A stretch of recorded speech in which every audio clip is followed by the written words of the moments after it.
गुरु के पीछे पीछे पीछे दौड़ने में लग आसन एक जिहड़ा आसन बनाया वो एक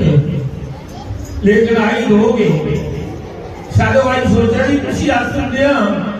भगवान भी दिया या गुरु भी दिया मन में आसन एक है भगवान भी आई है गुरु दिया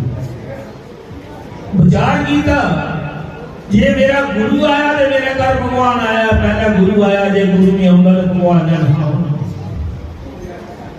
उन्हें गुरु के चरण छूते गुरु की पगड़ी आसन बिठाया तो भगवान को शिव उतारिया के बुलाया आखना करता तो भाई तेरे बड़ी खुश हाँ मैं भी आखना के गुरु का सम्मान करना चाहिए परमात्मा नहीं नाराज होता इस करके नाराज होता कहाँ गया पहला आखिर गुरु ने ब्रह्मा गुरु ने विष्णु गुरु देवो महेश्वरा गुरु ने पार